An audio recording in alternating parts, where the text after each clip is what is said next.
Hi, I'm Aldo. Welcome to Plays the Thing, the channel where I share my experiences prepping and playing tabletop role playing games. I am very happy to announce that this is a return to Champions Now, that superhero role playing game written by Ron Edwards and published by Hero Games. Very specifically, this is our fourth play report in the Sentinels of Justice game that we already have quite a bit of material for on this channel. So before we jump into what happened this session and my reflections on how and why it happened, let me give you a little bit of a recap. If you recall, we left our heroes emerging from the sewers holding the head of the plant monster supervillain known as Boggs, who had been decapitated by Dr. Prometheus Bellows, who had been escorted into the sewers by the heroes. Now, remember, Dr. Bellows had given the heroes kind of a sob story about how he had messed up and accidentally transformed two of his lab assistants into these monsters, a rat person, Marva, and a swamp monster, Boggs, and that they were terrorizing the city, and that it was incumbent on him to make good on his mistake and maybe rectify the situation. And so, kind of deferring to the good doctor's expertise, when they took down Boggs in the sewers, they sort of let him cut Boggs's swampy head off of his swampy mass of a body, right? And they came out of the sewers. Now, Marva, the rat person, had watched them do this, and Boggs was her friend.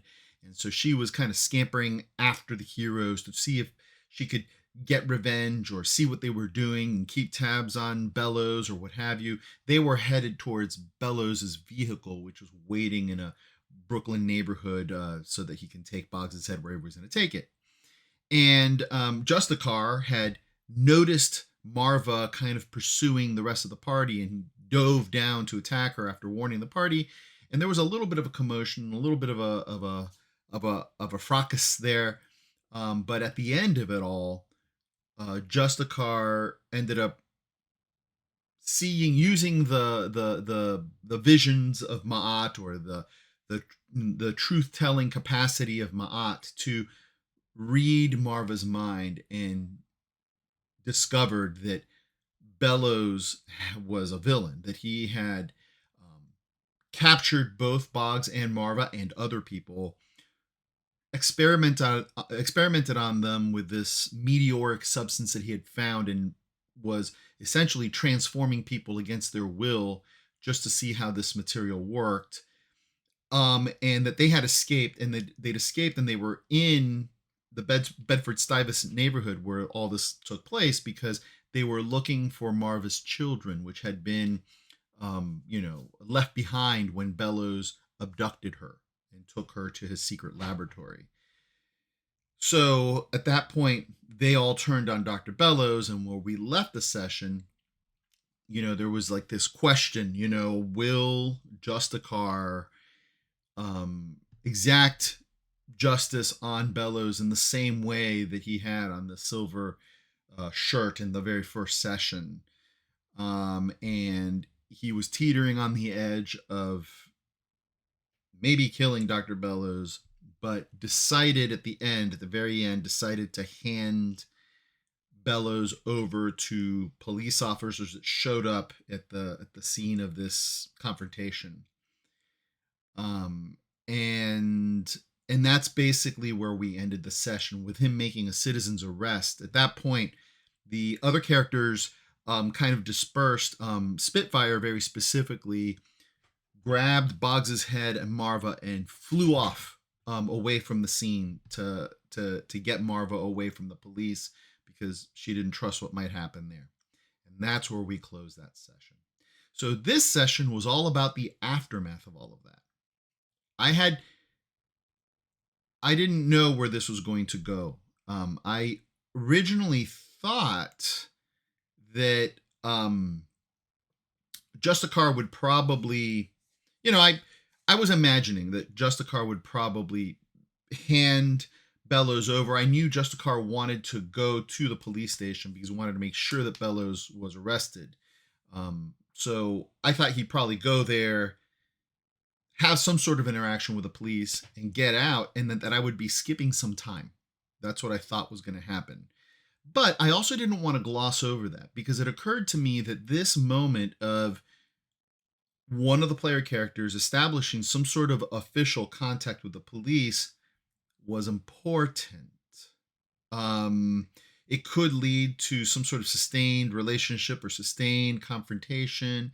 And I really was asking myself, how do I want to handle this? I didn't want this to become a police procedural, right? I didn't want to handle this realistically, but I also didn't want it to be sort of pro forma, you just give bad guys to the police and there's kind of a predictable thing, story done, move on. I wanted there to be something there. And so what I decided to do as I was setting up for this session was to play out the way that Justicar would interact with the police, to set up some different factions and personalities and situations at the police precinct to see what would happen. Um, and then I assumed that that would be a pretty quick thing. It would open up with a scene that did that, and a scene that had Spitfire and the others sort of discussing with Marva what happens next. I wanted to put some thought into Marva's uh, frame of mind too, because the presence attacks that the heroes, particularly Justicar, directed at her in the last session, they had a momentary impact, but her baseline personality and her baseline situation and her baseline situations on her sheet, right, will dictate some of what happens next. It wasn't just going to be like, oh, now she's basically like part of the group or anything like that. No, there's stuff going on, and she has reasons for being suspicious of the party specifically, but also of the world more generally, and those are expressed on her villain sheet, right? For lack of a better word, she's not really a villain, I don't think, but whatever. So, yeah, I thought those would be glossed over, and then we'd be moving on to other things. It's not what had happened. What happened? We ended up lingering on this stuff significantly. So let me take you to actually what happened next. And you know what? I have a write up that I did, and I'm debating whether or not I should read this and pause at different moments. So, you know what? I'm going to experiment with that and see if it's a format that works for me. I might have to come back and record this hot part of the video, but we'll see. Okay. So this is what I wrote as a summary of what happened in the session. So Spitfire streaked over several city blocks before Marva's agitation prompted her to descend on an isolated Bedford-Stuyvesant rooftop and let the woman go. "I'm sorry," she said, as Silver Spectre blinked into view next to her and Marva scurried to the edge of the building. "I know we made a mess of things, but I had to get you away from the police before they put you in a cage. Please let us help you." Now, you'll notice I'm writing dialogue here, and the dialogue is pretty close to what actually happened. I think it captures the spirit of what happened. And for the most part, I put, sometimes characters are saying very similar things. Specifically, Spitfire and Silver Spectre were often backing each other up. So they were saying similar things and expressing similar ideas. What I tried to do in this dialogue that I kind of used to capture the spirit of what was said in the session was to attribute the things that were most Silver Spectre to Silver Spectre and the things that were most Spitfire to Spitfire. But understand, this is not precisely how it was said in the session. It was basically how it was said in the session, right? And I've run this by my players and they're like, yeah, that's a good, that you captured it. That's good. So I tweaked it a little bit based on their feedback afterwards. Okay. So anyway, there we have Spitfire making that plea to Marva. And then I write here, Marva stopped, turned, and eyed the two women suspiciously upon hearing Spitfire's plea. "Help?" she asked. "How are you going to help? Looking at Boggs's head and Spitfire's grip, she continued, "You watched him do it. You stood there as he killed Boggs." And then Silver Spectre said, "We didn't know," said Silver Spectre, stepping forward. "He tricked us just like he tricked you once. He told us you and Boggs were monsters. We regret that we let him do it. Let us try and make things better." Spitfire offered, "We have a friend, a scientist who might be able to change you back to normal. Let us take you to him." Before she could finish, "take you to him," Marva cut in. "I don't trust scientists. I don't trust them one bit. Bellows said he would help me, and look what he did. Look what he did to me. Look what he did to Boggs. Look what he did to my," and then she kind of paused, "my kids."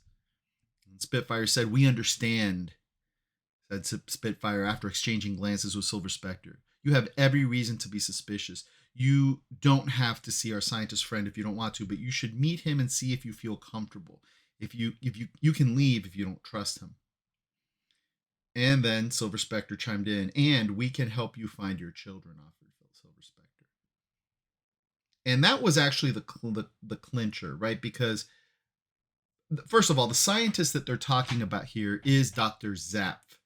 Neither one of the characters of these two characters know Dr. Zap. Dr. Zap is on Major Shocker's character sheet. He's the guy who makes Major Shocker's tech. He is one of Major Shocker's DMPCs. He has, one of the situations attached to Dr. Zap is that he's constantly being like preyed upon by other parties interested in his technology. So in the last session, that party interested in his technology was Bellows, who needed his workshop to fix some equipment before going back out onto the field, right? But these heroes don't know Dr. Zap personally. They know about him because he made the risk communicators that they all use, the kind of Dick Tracy risk communicators that they all use. But so they know of him, but they don't know him. So they're offering something right now that they can't really do, but that's okay because, well, they can, but they have to talk to Major Shocker about it first. And but in some ways that's okay. It doesn't really matter. Marva's really not that interested in going to see another scientist.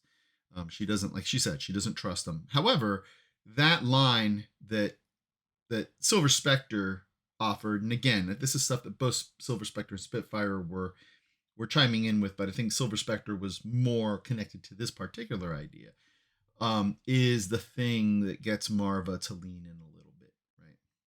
With that, Marva considered the offer. And then she looked and says, "Can I have him?" she asked, gesturing to Boggs's head. Spitfire nodded and passed the Bogman's head to Marva, who affectionately cradled it. Then, looking at the two women, she said, "You go, I'll follow." Now, this is kind of gory, right? Like, I keep talking about passing this head along. Because Boggs is kind of like a shambling mound creature, it's not as ghastly as carrying like a human head around with you all the time, right? There's a way in which it's like carrying like a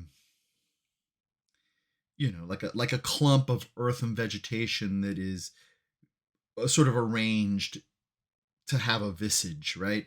So I think it's actually still pretty ghastly, but not quite as ghastly. I think this is, superhero comics have a way sometimes of like taking, and superhero role playing by extension, right? Removing things to the level of how do I put this? The fantasy of it gives it enough of a distance where from the reality of what's going on, where you can actually kind of look at it and entertain it in a way that doesn't obliterate the reality or the meaning of what's going on, the significance of what's going on, but makes it a little bit more palatable for a kind of exploration. So I don't know, that's all. Every time I'm writing or thinking about passing Boggs's head around, I get a little bit like weirded out by that. But nevertheless, it's kind of what happened, and it works. So now we're shifting scenes over to Major Shocker, and I'll read from the write up here. Unbeknownst to the three women, Major Shocker overheard Spitfire's offer to take Marva to Dr. Zap from a distance. He had arrived on the rooftop while they were there, and he sort of like walked over but didn't get too close. He left without announcing his presence to confirm that the scientists would be amenable to such a meeting. Meeting at Dr. Zapp's home, the two men discussed Bellows' villainy and Marva's needs. Dr. Zapp expressed embarrassment and apologized for having unwittingly enabled Dr. Bellows' plans. Regarding Marva, Zapp explained that lacking Bellows' specific expertise, he might be limited in what he could do to help the poor man or the poor woman. At the very least, he'd need to see her, and having access to Bellows' lab, equipment, and notes would help considerably, right? So he's unsure of what he can do, but he's willing to talk about it. Let me reflect a little bit there on you know, it's interesting, and Mike tends to play like this. And at some point, it might be worth having a conversation, not to chastise or call to question or anything like that. But Mike will often have a side thing going when he games, right? It's like he'll create like a little universe of characters and relations over here that at least subtly pulls his PC away from the group at large. Now, I've been playing with Mike for decades, right? And Mike is still very much a member of the group. His characters are still very much members of the group. But it is interesting to see the way that he'll often do this. And I don't think I've ever talked to Mike about why he does that. And it would just be interesting to get into his head a little bit, or to have him share with me, right? To have both of us have a conversation. It's not about me getting in his head, but to have a meeting of the minds about why it is that he does that, and then to discuss what effect it has on overall play, right? It's going to continue to come up in here in ways that I think are interesting, and I'm really keen to talk about Mike with this. I haven't had the opportunity yet, but anyway, so just to put a pause on there, it's interesting, right? He didn't go and meet. I told Mike, you could meet up with the others. You know, the rooftop that they went to.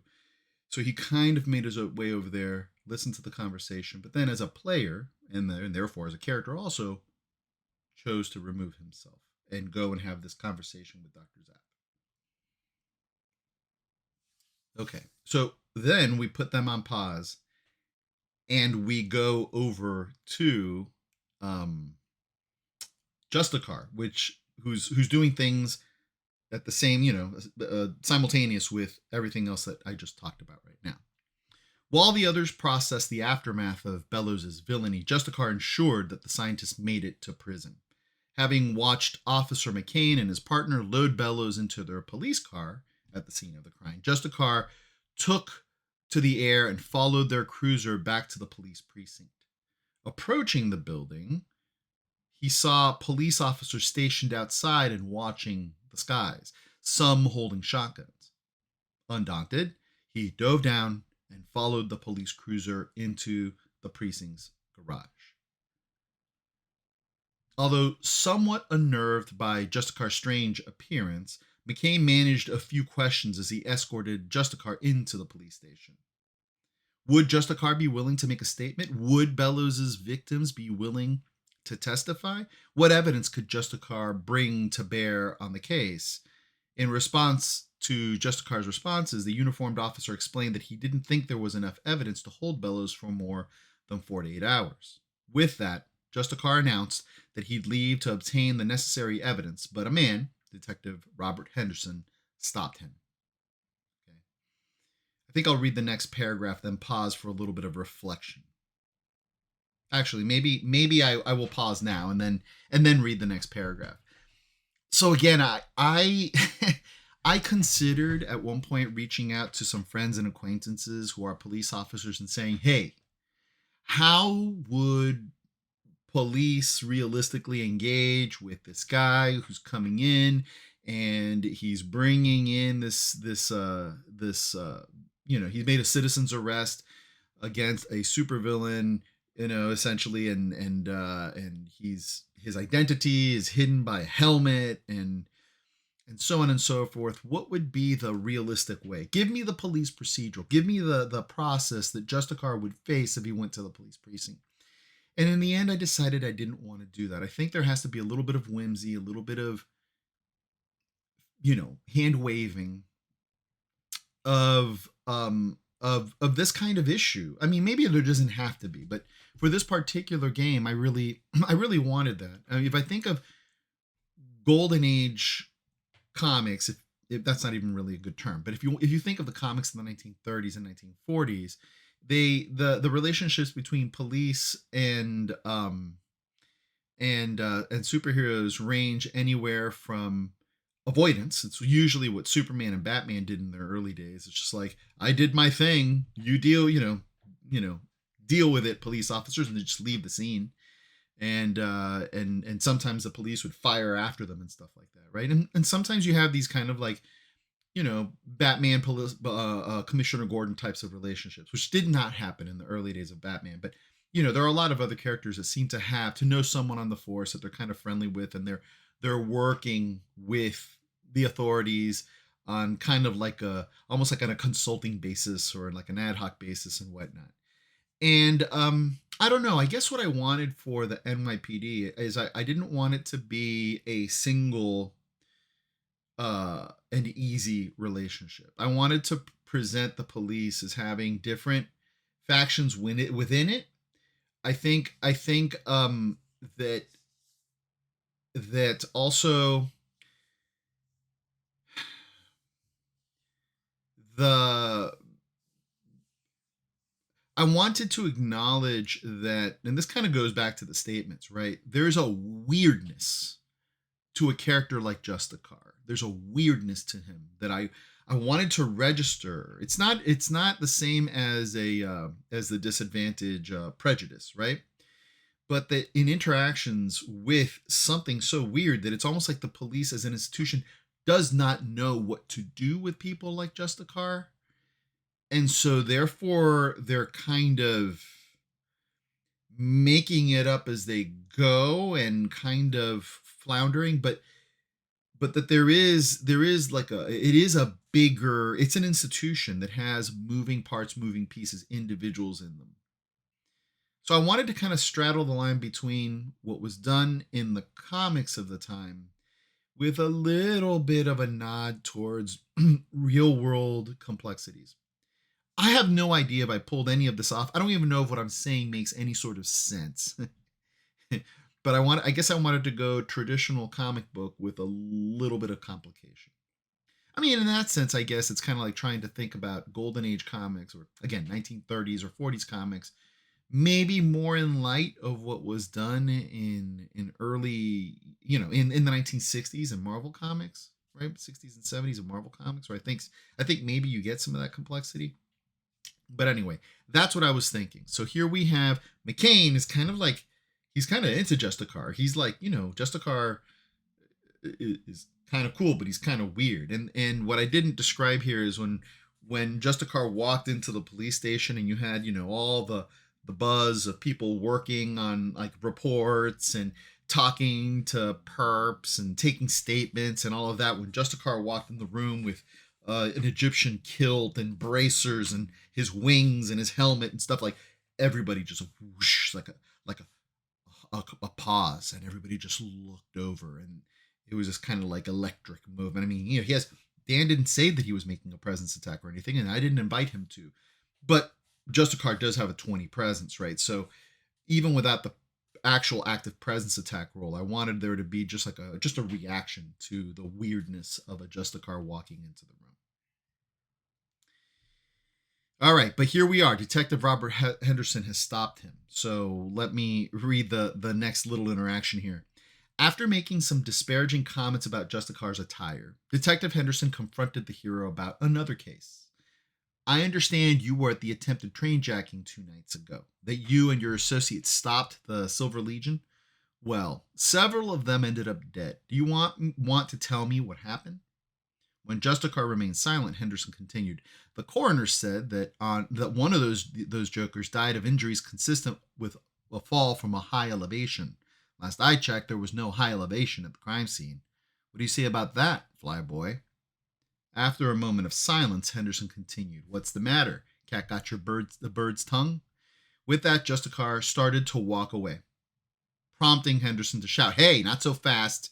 You're under arrest on suspicion of murder." Right. Now, Dan chose to play this quiet. Like, Justicar was just like, "I'm above all this. You're yapping away. I'm not interested. I'm just going to turn and walk away." To Dan's credit, when this police officer or this police detective said, "You're under arrest," and invoked the justice system, right? The legal system, the justice system, and gave him a command, Justicar, who's all about justice, stopped. And let's see what happens. Justicar turned to face Henderson, locked eyes with the detective, and trained Ma'at's gaze on the man. Is he a Silver Legion plant, or is he a servant of the law? Was kind of the question that, or the questions that Justicar was sort of focusing on as he went into Henderson's mind. So he rolled his telepathy roll, and this is what happened. Ma'at revealed that while Henderson wasn't particularly disturbed by the Silver Legion's baseline assessment of various ethnic and racial groups, he was not one of their agents. Indeed, regardless of its perpetrators, Henderson resented vigilante activity and genuinely suspected Justicar and the other Sentinels of Justice of misdeeds. Slipping out of his trance, Justicar surveyed the room of 10 police officers, and, Henderson was kind of reeling from the contact. Justicar looked Detective Henderson in the eyes and gestured at the holding cells with his hand. Shocked into silence and raising an eyebrow, Henderson escorted Justicar to a cell, locked him up, and left him alone to discuss the next steps with his superiors. So I got to tell you, Dan surprises me a lot in this particular game, and I did not expect Justicar to willingly go into a holding cell. Not what I expected at all. At this point, I was like, and again, I don't know what I expected, but I know I didn't expect that. And that was the moment that changed, that told me, all right, any other kind of situations that might have been activated when we skipped time, any of the things that I have as things that other players might be doing that might generate new activity, off the table. This is where we are. This is the emergent situation. Where the heck is this going? Honestly, I thought that Justicar would turn around and kind of like do something, but I thought he was going to do like I guess I expected like a presence attack, some statement and a presence attack that would kind of like cause the police officers to back away and just let him go, right? Or, some more blatant resistance, although maybe I should have known better with that, because Dan's been playing Justicar very much along these, complicated kind of maybe even contradictory senses of, ideas about justice. But, I don't know. So it is where we were, right? And that's where we left that. So then my little write up here switches back to the other characters. So Major Shocker was still with Dr. Zapp when Spitfire and Silver Spectre contacted him via Risk Communicator, telling him they'd made it to his neighborhood and asking to arrange a meeting between Dr. Zapp and Marva. They'd just made arrangements when they received a call from Justicar. "I need help," he said. "Where are you?" asked Spitfire, alarmed. "Jail." "What?" Silver Spectre couldn't believe her ears. "How did you end up in jail?" "The police suspect that I killed someone when we stopped the Silver Legion the other night. They also need Marva to come in and make a statement about Dr. Bellows' crimes if he's to stay in prison." Now, the reason he's able to make this call is because he's got the Risk Communicator. And here's another thing, like, would not the police have kind of asked to take his armor and his helmet and, and all of that?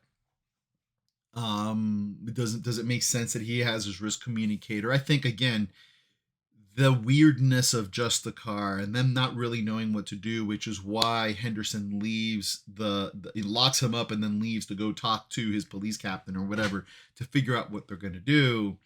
Means that I think we get this nonsensical situation where you have a fully clothed, unidentified superhero sitting in a jail cell, right? And because he has the risk communicator sort of hidden under the bracers of his Justicar armor, right? It's the type of thing where he can like reveal it and speak. So he's speaking from his cell, not with his one phone call or anything like that, right? Which I don't even know was a thing at the time. But so that's how he's able to make this communication, have this communication, and this is what happened as a consequence of that. Justicar's request ignited a passionate back and forth among all involved. Silver Spectre told him to leave the police station, arguing that his rotting in jail wasn't serving justice. She also reasoned that they, as a team, had chosen to act outside the confines of the legal system because the law wasn't doing its job. Agreeing with Silver Spectre, Spitfire added that the police wouldn't listen to her if she went in, and certainly wouldn't listen to Marva, who they'd probably arrest on suspicion of being a public menace. And again, when Jen was saying that stuff as Spitfire, she was really leaning into the idea. I mean, for Spitfire, it's like, look, we're women. They're not going to take women seriously, right? Because the patriarchy is a big issue for Spitfire specifically. And she's been so consistent. Jen has been so consistent every single session of bringing that aspect of her thinking to light in the most casual of situations. Justicar remained adamant about remaining in jail, which only exacerbated Spitfire and Silver Spectre's incredulity. Exasperated, Silver Spectre asked Justicar if he wanted to contact her lawyer cousin, Jimmy, which caused Spitfire to cry out that she couldn't afford a lawyer, right? So at that point, like this back and forth had gotten to the levels of kind of silly, but not bad play. It was good. It was, I think it was good. It was, it was even, it was funny. Those last few lines came up in the in the heat of it, and they were kind of funny. So meanwhile, as this conversation was going on, and Dr. Zap and Major Shocker can hear it. They're not. There's three. They're separated into three groups right now, right? Major Shocker is with Dr. Zap, and they can hear the communication going over the risk communicator. So meanwhile, the nature of the debate had disturbed Major Shocker. Looking at Dr. Zap, when Justicar ended the conversation, he said, "Well, Doc, I never thought I'd say this, but I think I need to be the team's voice of reason. I'll be in touch." He then left to rendezvous with Spitfire and Silver Spectre. More on that later, because this is, again, some of the stuff that I think would be interesting to talk one-on-one with Mike is being heightened in that particular moment. So we turn back to Justicar. Justicar sighed as he turned off and hid his wrist communicator, only to be surprised by a voice. "Well, this is an unexpected turn of events." It was Dr. Bellows speaking from the adjoining cell. "So, what are you in for?" Justicar demanded that Bellows be quiet, but the scientist offered unsolicited advice. "For what it's worth, your friend is right. You should leave because you can. I'm not suggesting that you take me with you either. I don't believe they have enough evidence to hold me, so I'll be out of here soon anyway. It's just that I can't abide myopic and small-minded institutions caging people like us. I know I've made some mistakes, so consider that tip my good deed for the day."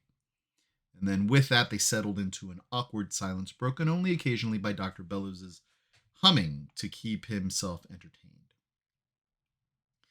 So I very much enjoyed that scene. I didn't expect, actually, in the back of my mind, I thought, wow, would be interesting if, I thought Justicar would have wanted to speak with Bellows sort of under his own sort of agency to ask him something or tell him something or whatever. And I was like, what might Bellows tell him if that were to happen?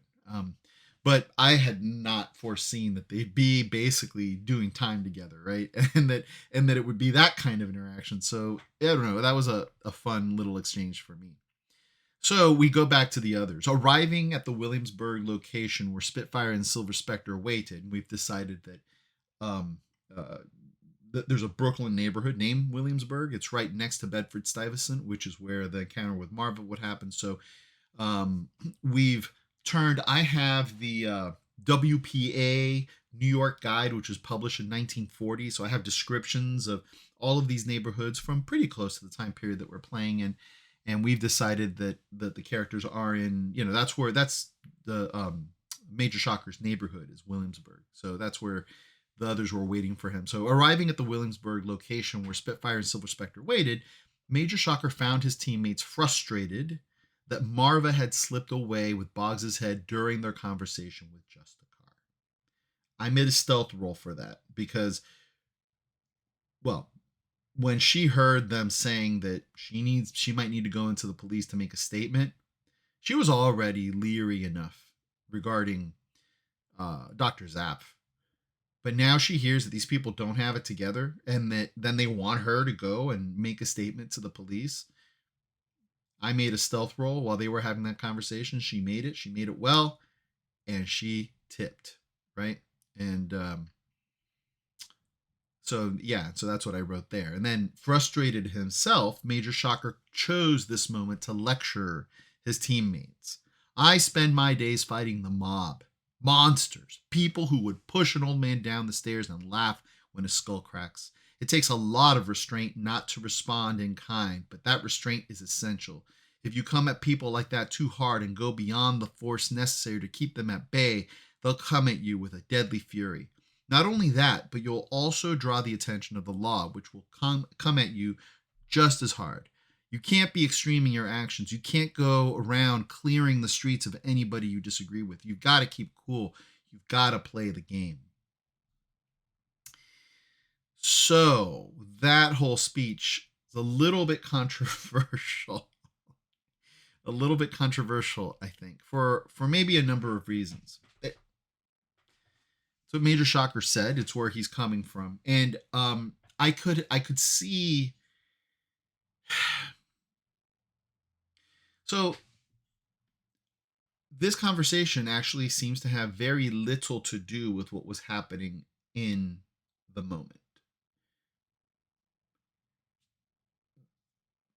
Spitfire and Silver Spectre were frustrated with Justicar for staying in jail.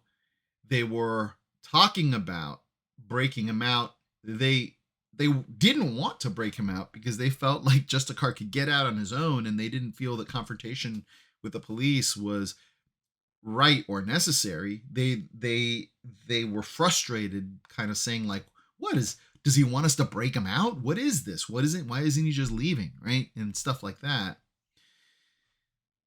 But this whole talk about restraint and pulling your punches and playing the game and not crossing lines and all of that didn't really have to do with the immediate situation. And I'm kind of two minds as to what was going on here. On the one hand, if I go back to the earlier sessions and we go back to that big conversation that happened in session 2, where Justicar talked to everybody about why he had killed that silver shirt and that Ma'at was kind of calling the shots and that was her sense of justice, and Silver Spectre was like, yeah, you know what, I wouldn't feel too bad about that. These people are monsters, right? Like, and I, especially when they're attacking us, like, whatever, there were all these different positions that were articulated at that. And Major Shocker, if you go back to that conversation, Major Shocker was not fully articulating his beliefs. He was being a little cagey about it, but you could see that he had reservations. He had serious reservations about what Justicar had done, and he had reservations about what Silver Spectre had expressed. In particular, Silver Spectre had expressed. So if you're thinking about character and character development, you could consistently see that Major Shocker has been a little bit pushing against maybe the attitude that some of the other characters, his teammates take towards this whole notion of justice and killing and how far you go and all of that. And that's cool. That's fine. I think there's something else going on here, and this is I know this because, or I suspect this because I've known Mike for a very, very long time, and that's that you know Mike has a he'll often take a piece of a body of fiction or a genre, right, and take kind of not a deconstructionist approach to it, but try to look for the reasoning that would make a nonsensical genre make sense, right? And then take whatever explanation can be come up with and elevate that to the level of how this is how this fiction works, and this is the right way of thinking about this kind of fiction, right? And often, not always, but often he'll take his cues from the comics themselves, right?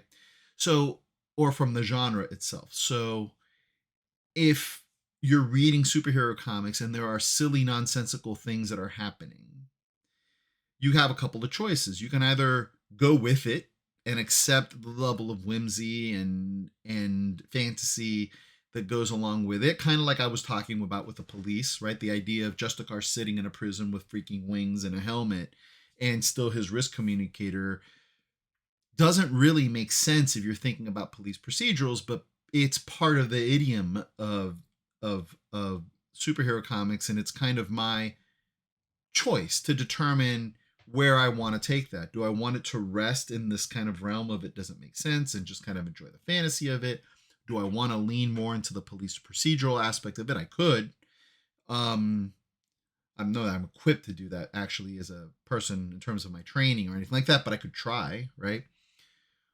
Or what do I want to do? The point being that you have all these different ways of going, and it's our call as a group to determine which ones we're going to emphasize, right? But I think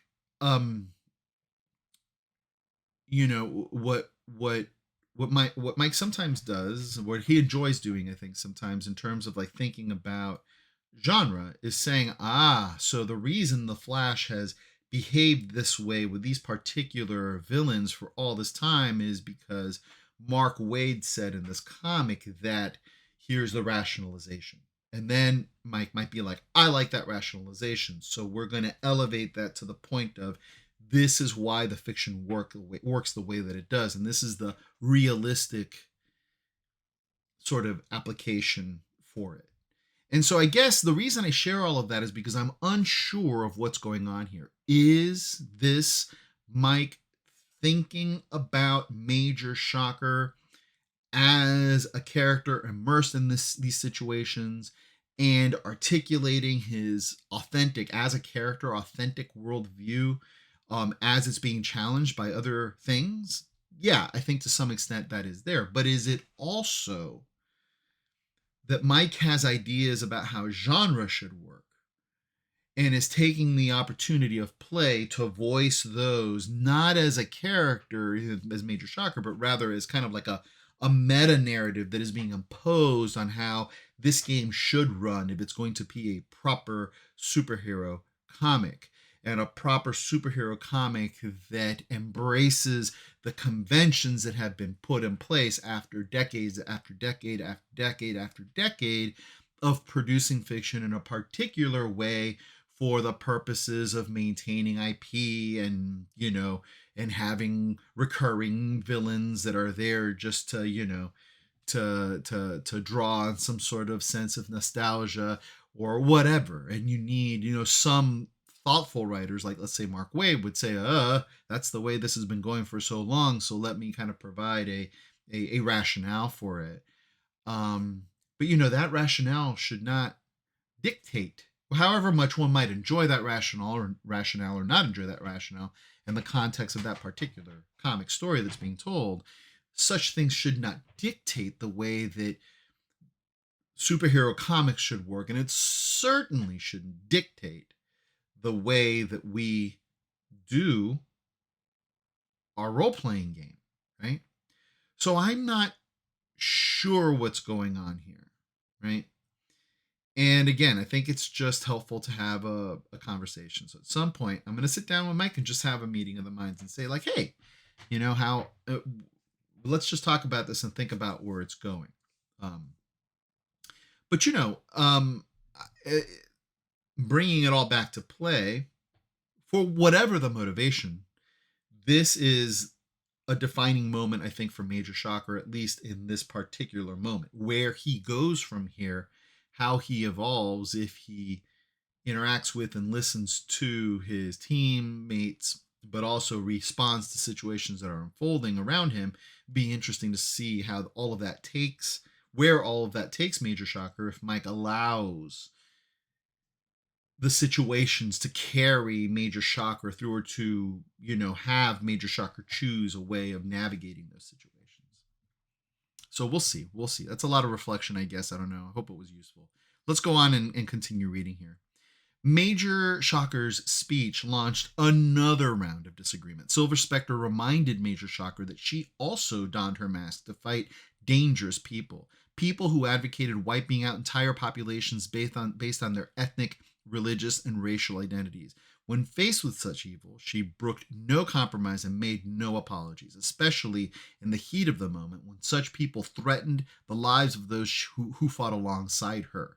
And of course, she's thinking about Major Shocker at that point, who got shot in the chest in the first session by the Silver Ranger. She also bid him consider that they'd all chosen an quote unquote extreme path by donning masks and working outside the law, and that they'd done this for good reasons.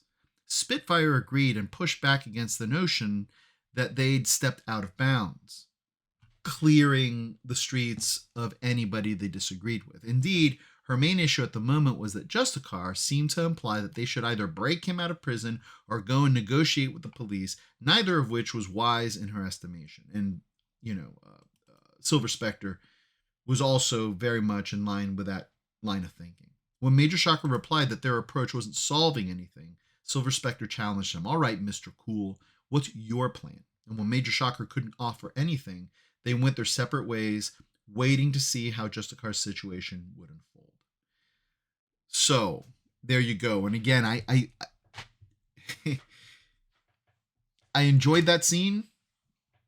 I have questions about the motivations regarding specifically, uh, you know, Mike's choices.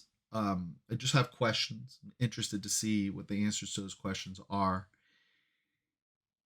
And I'm hoping that, something else, that scene also came off very much as a mansplaining scene. Now, in fairness to Major Shocker, if Justicar had been present, I think he would have said the same things to Justicar, because the two behaviors that were concerning Major Shocker so far in the game were Silver Spectre like running Silver Shirts over with trucks, right, and Justicar like choosing to execute a Silver Shirt. Now, Silver Spectre running people over with trucks was in the heat of them shooting at them with pretty deadly gunfire. So that read more like Indiana Jones fighting Nazis on a truck when they're trying to get away with the Ark and all of that, and some of them just dying, right, and taking these kind of like tough choices in the midst of a combat, whereas Justicar's actions seem more like an execution. The person wasn't even fighting back or anything like that, right? So I think I think that Major Shocker would have said the same to Justicar if Justicar had been present, but he wasn't, and so what that ended up looking like and feeling like was a little bit of a mansplaining episode, with Major Shocker coming in and explaining to the two women, his two female teammates, how things work. And I hope that it's the type of thing where that scene happens and everybody can break from character and, you know, laugh and look back and say like, wow, look at how that turned out. And that everybody's like, yeah. But I don't know. I'm hoping that there weren't hard feelings. Um, on the part of Jen and Lauren in terms of how that how that interaction sort of went. That it was an in character, that it was confined to in character drama and not reaching out into player drama. That the session remained fun. I probably need to have conversations about that to see where we stand. So, okay, so they broke to see how the situation would unfold. As they waited for it to unfold, in the meantime, they kept busy. Spitfire dutifully resumed rehearsals for Jumbo as Eliza Goodwin. Major Shocker asked his trainer, Ned Cross, to reach out through the boxing world into Harlem's community for word of Marva's children, Elijah and Cece. And finally, Silver Spectre returned to the sewers to examine Boggs' body for clues that could help her locate Bellows's laboratory, and that was great. I let both of them make detective work roles, and I sort of already told them what they found, but I also rolled to see how many days it would take to find the information. It wasn't going to be an immediate reveal based on these things. So I Major Shocker made a detective work role, and was able to get through his contacts that um uh that there was a bar owner in Harlem who had recently taken in a young man by the name of Elijah, which might be Marva's son, right? Um no sign of Cece, no sign of Harold, who was Marva's brother that she was hoping to meet up with when she came to New York. But it was like somebody who knew Harold, knew this owner of a bar in Harlem who had recently taken in this young man, and there's a lead. I rolled the dice though, and that was 14 days after Justicar's imprisonment, right? That he's going to get that information. For Silver Spectre, what Lauren actually asked me, she wasn't so specific about how it was going to happen. She was just like, I'm going to use my detective work to try to find out where Bellows's lab is. So she made the roll, and then I said, okay, you basically do the Batman thing. You return to the sewers, you go back to Boggs's body, you examine what he's composed of, and you find traces of a plant, which then you go to like the New York Public Library and you do some botanical studies and stuff, and you realize that this plant only grows, this particular version of this plant, maybe it's a fungus, I don't know, it only grows in the Great Swamp, which is a swamp in New Jersey that's about 40 miles from Manhattan. And based on that, you have a lead that Bellows's lab is probably somewhere in the vicinity of the Great Swamp, right? So, armed with those pieces of information, I was like, we can deal with that the next session. I rolled randomly to see how many days it would take her to come up with that information, and I rolled a 5. So 5 days after Justicar's imprisonment. Um, and it was important for me. I made those rolls after the fact. After the session was over, I made those rolls because I was a little bit overwhelmed after the session. I was like, oh my gosh, I have these two inquiries which were successful. The rolls were made, they were successful. So when are those going to happen? And what are they going to choose? And then I have other things that people on the outside are making choices. People, all the, yeah, I'm using the now, right? The document of the now to keep track of what everybody's doing. So all the Silver Legion members, each of them is doing their own thing. Marva is doing her own thing, which is tied to whatever Boggs may eventually be able to do if he's able to do something again. And I was like, I need to figure out like when all of this unfolds. So I rolled 3d6 rolls for each of the things to get kind of like a timetable of how long it'll take for those things to happen, unless something should intervene, right? Because it's very possible that as something is happening, it'll cross paths with something a player character is doing, which will then maybe change the direction of that. But at least I have like a timetable of when things become possible and when information will arrive. Okay. So that was that. and then we'll turn back to some of the last stuff that happened in this session. So back to Justicar. Fortunately for Justicar, Detective Henderson had suspicions, but no tangible evidence of Justicar's crimes. So, after some initial questioning, Justicar was released from police custody 48 hours later, along with Dr. Bellows. Dr. Bellows was chipper as Officer McCain escorted them from the detention area, smiling smugly at the scowling Detective Henderson who leaned against the door frame on his way out. But this composure broke when McCain passed him along to another man who flashed a badge and said, "Dr. Bellows, Agent Abrams, FBI. Let's have a word, shall we?" Flustered, Dr. Bellows cast Justicar a look as if expecting sympathy from a fellow before Abrams led him down the hall. "Ma'at has her ways," said Justicar with a wry smile as he followed McCain, who led him to the precinct's roof. So, that was fun. I was about to let Bellows go with Justicar, but then I happened to glance at Bellows' sheet, and he's wanted by the FBI. He's hunted by the FBI, and sadly, being detained for 48 hours is enough for the FBI to have basically tracked him down. So I just activated as hunted and came in. So Abrams came in, and so we have that. So Bellows is escorted off the scene. Uh, Justicar gets his line about Ma having her ways, and then we move out from there. McCain takes him up to the rooftop. So there's a mob of reporters out there. And then McCain speaks. "There's a mob of reporters out there. The morning after Henderson arrested you, one of them published a story suggesting that you and your friends are just as bad as the Silver Legion. So your arrest became an even bigger story than it might have been. That being the case, I thought you'd appreciate a different way out," said McCain. Justicar thanked the officer, shook his hand, and took to the evening sky. His first stop? Home to check on Nadia, his wife, who he hadn't spoken to since his incarceration. By the way, the reporter who wrote that nasty piece on the Sentinels of Justice was none other than Flint Sims. And I put that in my write-up here. I have a little asterisk next to the line about somebody writing a report. And I put, "The reporter was none other than Flint Sims, dear reader," as a nod to kind of like those 1960s and 70s kind of editorial asides. But yeah, and that's interesting because in the now, I had done a little timetable, and I'd written after Flint Sims spoke with Helena Geller, and who is Silver Spectre, right?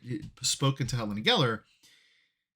I went to the now when I recorded that Flint Sims was going to write this story. I had no idea when I recorded that in the now that it was going to coincide with Justicar being arrested, right? So that was a really happy coincidence that those two things happened at the same time.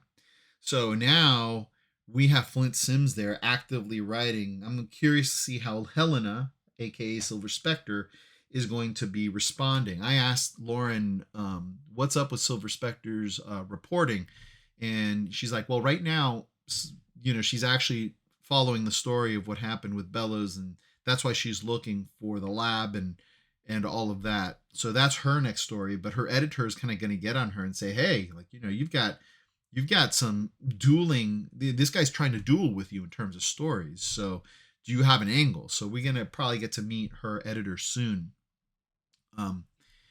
But let's see what happens when Justicar then flew home to meet with Nadia, because man, that's rough for Nadia, right? Like, I'm glad that Dan thought of her when he was released. So here we go.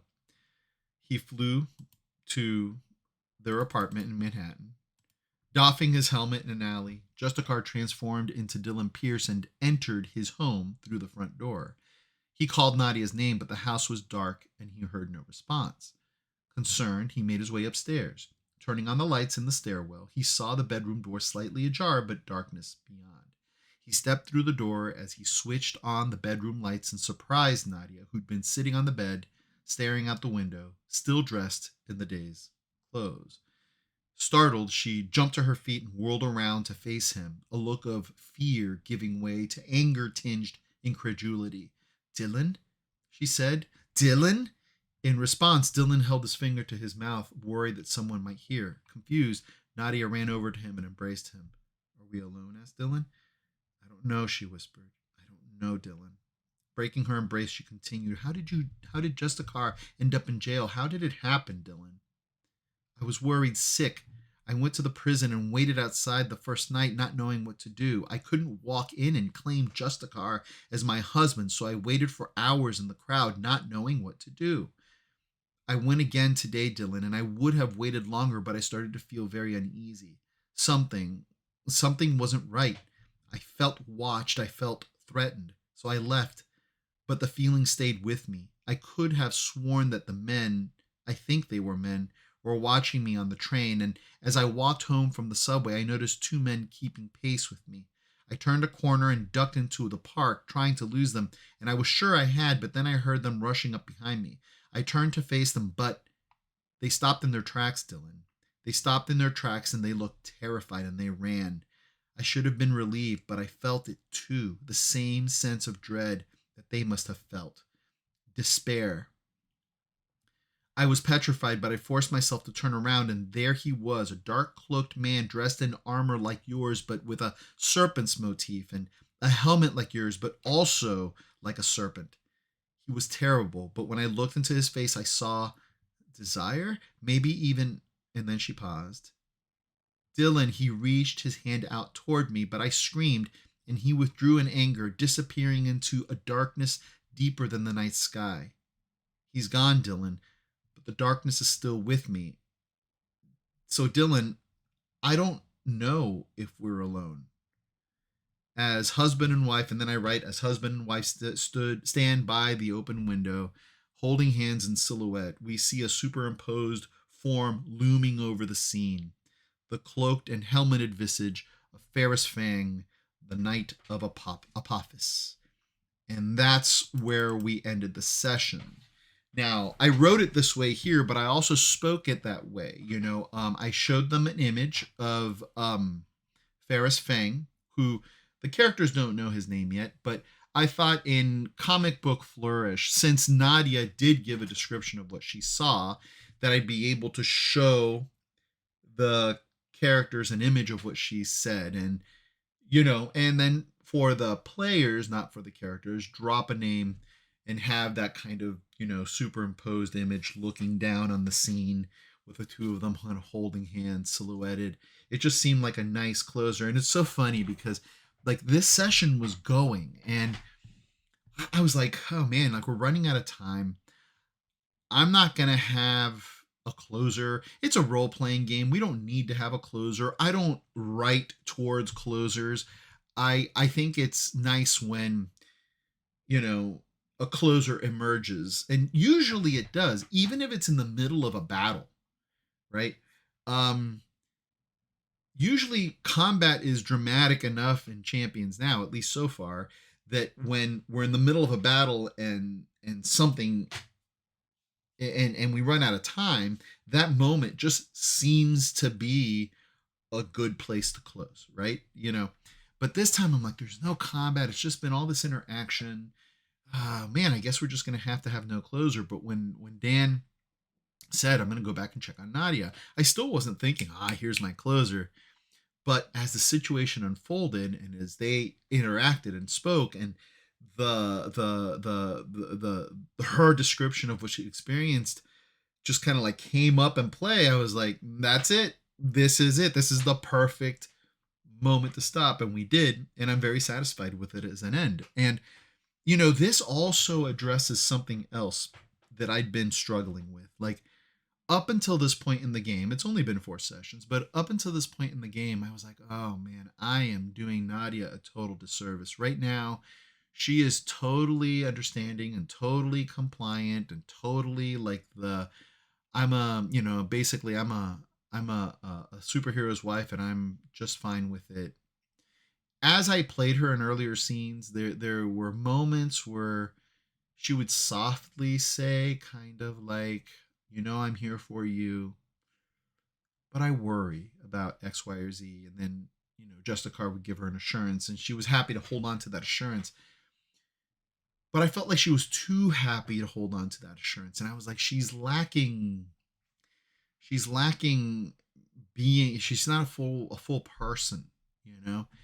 And I was like, how do I make her a little more interesting? And I didn't have to. I just had to wait for a situation to come up and play where she could realistically react to it and and be a full person.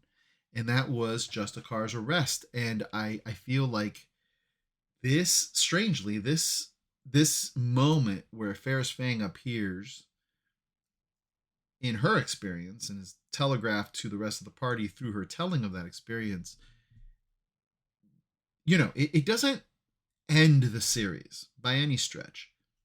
But I do feel like it brings us to a point in the narrative where it's almost like an important piece clicked, and that is Nadia going forward. It introduces like a grain of of of contention, right? In terms of the relationship. It doesn't define the relationship going one way or another, but it gives it a little something to really work with. And there's this momentary pause that promises a lot of stuff happening going forward, but also kind of brings, it kind of the whole Marva Bellows Bog situation is quiet for the moment because Marva left, even though we're pursuing the lab situation. So that's going to be ongoing. But in terms of the main players, Bellows is in prison, Boggs is effectively dead, Marva left, and who knows if they'll find her when they go back to the laboratory. Probably not, right? So that situation has been brought to a moment of quiet. The Silver Legion, again, when all of them got away, but they've been quiet since session one. And like I said, all these people are doing things in the now. But for now, there's nothing immediate with any of them, right? So there is now another set of things that is emerging, and some things that will undoubtedly reemerge, but we're at a nice pausing moment. So, well, that's it. I wish that we could be playing today so that I could have a follow-up session soon. That was the initial plan. We were going to play this afternoon, but I had to cancel that session because there were some elements that I didn't have time to prep that I feel I need to get to a certain point before I introduce them, and I didn't want to behave irresponsibly in terms of my prep. So we're probably not going to be able to play session 5 for another 3 or 4 weeks, unfortunately, just because of the way our schedules work out. In the meantime, there's going to be some new content coming, not this week, but next week. We in other news, we started a second Shadow Dark game. This is working with Midnight Sun, which I have here. It is Midnight Sun.